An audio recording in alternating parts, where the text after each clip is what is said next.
Since 2003, this is the Sports Source, East Tennessee's #1 sports talk show.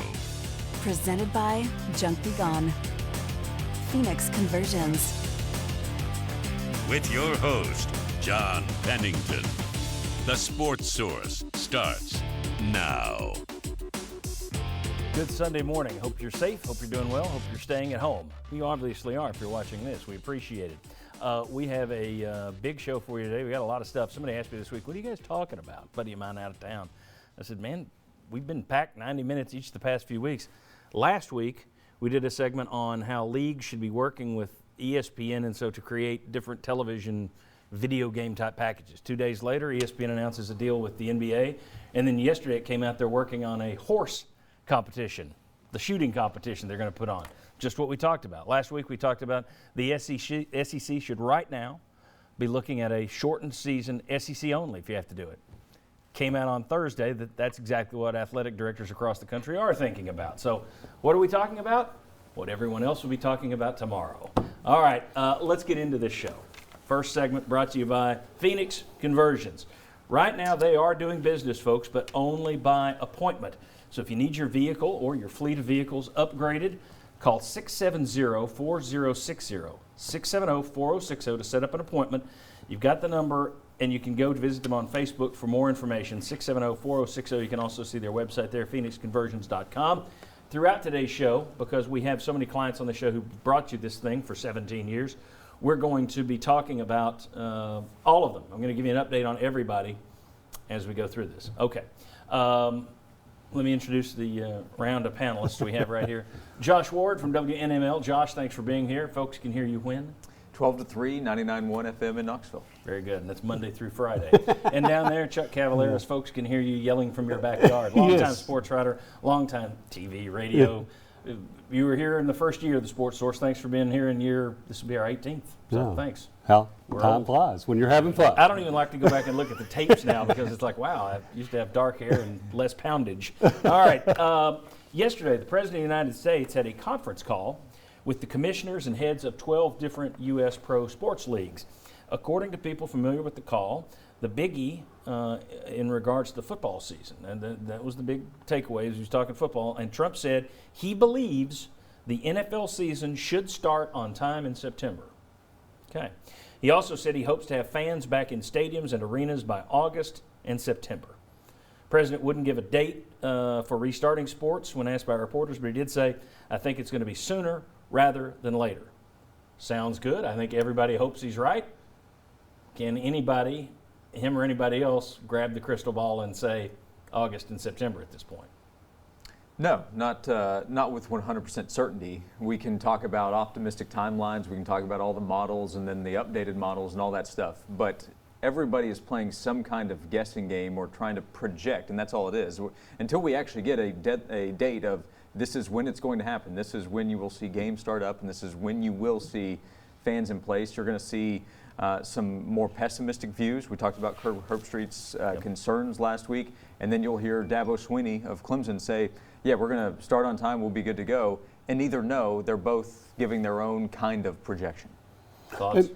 Listening to some of the NFL people, until they get testing up to speed, how can you talk about playing games? I mean, until you know how healthy the players are and you can get results that day instead of 5 days later, or there's a backlog of them. And there's so many things that have to fall into place before that. Well, and we'll talk about some of that in the next segment. But I mean, it's just, I heard kind of like in a roundabout ways, President Trump said, now do not disappoint me. With American that's getting reported out there. Need to have this happen. And you're thinking, well, I mean, tap the brakes, tap the brakes. Well, the interesting thing is with all of these things, and I don't want to frustrate people. I mean, everybody's sitting there, I think I don't want football back in the fall. Love it. I want sports back tomorrow. Desperately. But yes, you guys doing 20 hours a week of radio. But in terms of the reality of it, there are so many layers.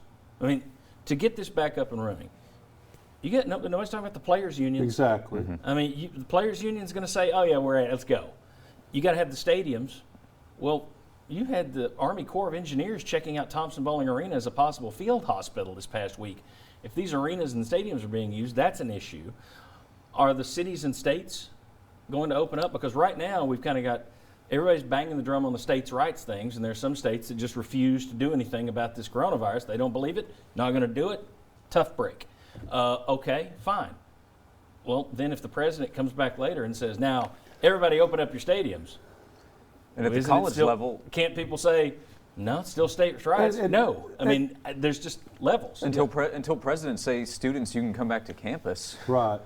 How are you having sports on campus? That's another thing. I mean, Tennessee this week announced through the summer, classes are canceled on campus, and Tennessee is just one of many schools. Ohio State on the same day. And Johnny, in the NFL, it's not like everybody just shows up on September 13th or 14th and plays a game. Yeah. You got to start having either the practices and then some kind of preseason, and that's definitely when the players union comes into it. So we got to get so many things taken care of now before we can even talk about that. And I do think that once you start to see things tumble in the right direction, I think the dominoes will start to fall easier. But I think it's going to take a while for that first one. It's to put it in context. We've all seen the movie Jaws. There's a scene, and I think this goes for the fans too, coming to these games. There's a scene where they've opened up the beaches, and everybody's just sitting on the beach, and the mayor has to go up to somebody and says, "Charlie, we need to get you in the water. Nobody's going swimming. Get in the water." And he's like, "Okay." I think there's going to be a little bit of hesitation with some players. I think, while fans want football back, there's going to be some percentage that's like, I'm going to watch on TV. At least at the beginning, I think, unless you have really good testing and vaccines. But I tell you what, let's get into that in the next segment, where we'll talk about the steps that will have to come in. The former Kansas State president talked about it this week, which he had a dire view. We'll tell you what Pruitt said. All that's coming up. But let me tell you about a couple of our clients here. They're in the hospitality business. Parkside Cabin Rentals and the historic Topoco Lodge there. Both of those right now are closed temporarily, but they are doing deep cleaning. I know that the Topoco folks are doing maintenance and cleaning to make sure they're ready for the grand reopening. And Parkside, they've bought new equipment to go in and clean out their cabins and everything. So everybody right now, even if they're closed down, these people who've brought you this show for 17 years, they're prepping to be back open again, bigger and better than ever. And I want you to keep all these folks in your mind. I'm going to talk about them all day long, and I don't want to get an email about too many commercials. This is an emergency. It's crisis time. We all band together. This is a family of sponsors. You, our viewers, for the low these many years, you're part of that family, so I want you to know what these guys are doing so you can support them and keep them in mind. They got a lot of employees that they're trying to take care of. Good folks out there. Now, we're all in this together. You, me, us, all of us. All right. When we come back, I'm going to tell you what the NFL's top doctor said. Chuck referenced it. I'll tell you what that Kansas State president said, former Kansas State president. And we'll tell you what Jeremy Pruitt said about getting sports back. All of that's next on Sports Source.